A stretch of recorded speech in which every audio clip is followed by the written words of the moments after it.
HuntCast. Well, hello and welcome to, not another edition of HuntCast, but the first edition of HuntCast on YouTube. And for those of you who have followed me over from my old podcast, thank you. If you're someone new here, what this channel is about, we're going to be talking about hunting, fishing, shooting, basically anything you can do in the outdoors. And it's not going to be like a bunch of videos of me out doing those things, although from time to time, hopefully we'll have those kind of videos. But mostly it's going to be talking about, tips, some interviews, some of the things that are going on in the news when it relates to the outdoors, and just basically sharing my experiences with you, and hopefully you sharing back in the comments section of the videos. So basically, the reason I'm doing YouTube now is for the, what was it, 8 years I did the podcast. It basically evolved into a daily regurgitation of politics. And I just got to the point where I just couldn't do it anymore.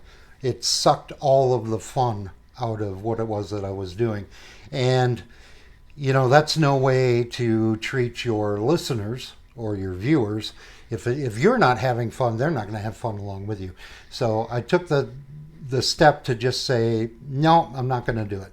Then, a couple of years ago, I decided to try to start it up again, and life got in the way. I had a death in the family that affected me pretty hard, and some relationship things going on, and that's all past me now, and we're hopefully going to be back at it.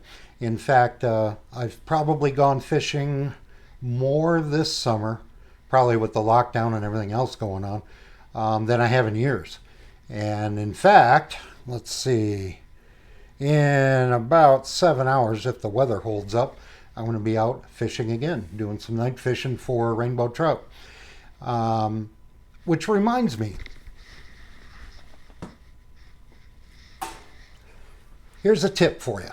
I have been night fishing for rainbow trout in a lake. This is going to be different than, fly fishing in a stream or something.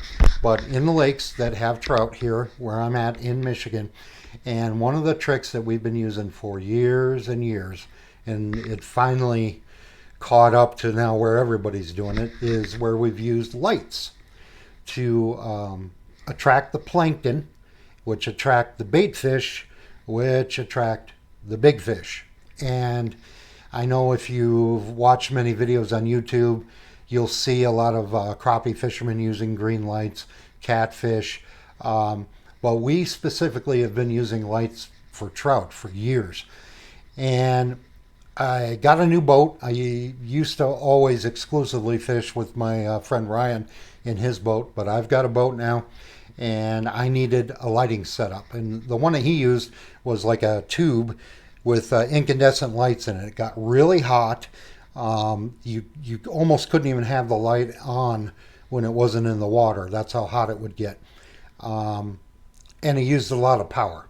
And it still works. We used it 2 weeks ago. It's a great little light. But I saw on eBay a listing for a light that goes into your plug. And I thought, oh man, I'm going to get that. Well, I ordered it and it showed up and it didn't fit. Didn't fit the plug. So I'm looking at this thing and I'm thinking, what am I going to do with it? This is the plug right there, the light right here. As you can see, it's got LEDs all in the top here. It's brass. It's actually made in the United States. And it's got epoxy in it so it won't get wet. Although I did take the extra step of putting some epoxy around the area where the wire went in, just to be on the safe side. Probably didn't have to do that.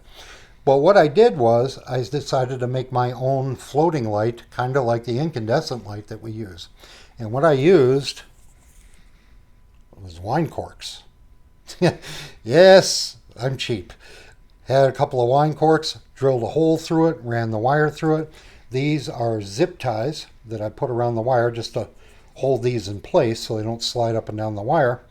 And then this is how long it comes from when you order it. And then I added on all this extra wire here, and then just crimped on a couple of rings on the end to attach it. I got to tell you, this thing works awesome. You put it in the water about that. It basically goes down to the top of these corks, so it goes into the water a little bit. One thing we found, though, is the incandescent light that we use, the floating light, shoots out light all around the light. So like the whole underside of the boat gets lit up. It goes very wide. I'm not sure if that's better or not, because this doesn't do that. Because it's LEDs, the light goes straight down. Now, we're fishing typically in like 45, 50 feet of water when we're doing this.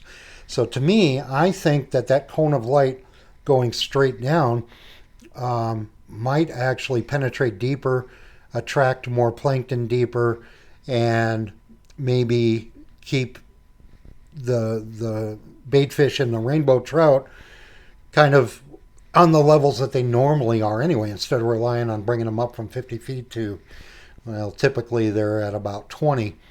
And that's where also a lot of the smaller trout are hanging up, is in that higher part of the water column. So jury's out yet. We've only used this once. We're probably going to use it again tonight. I'll give you a full report on how well it does. Depends on the weather. It's a sunny, beautiful day now, but we're supposed to get thunderstorms that roll in. So we may possibly not be able to go, which will be a bummer because the season's almost over. It's fall up here in the Upper Peninsula of Michigan. You never know. I've had it snow on me in the beginning of September. It could happen. It's not supposed to, but it could. But this is the best time to be up here. We've got fall fishing, which is great. We got the salmon run, which is getting ready to start up. We've got small game season, starts on the 15th. Youth deer season, waterfall season. Whitetail deer bow season starts October 1st. So we got a lot of stuff coming up, and it's the best time to be up here. For sure it is. So from time to time, we'll do some equipment reviews. I'm hoping to do interviews like I did in the past. And, maybe do a couple of vlog style videos. If the weather's decent, maybe show you the boat, what it looks like, and then maybe, give you a couple of tips of things that I've found out. And then, maybe you have a better way of doing it. And if you do, I want to hear from you in the comments section. If you like videos like that, where we do tips and just talk, no scripting, nothing like that, hit that like button, share the video. That would be the biggest thing. We went from probably the most listened to outdoors podcast in the world to nothing. So starting over.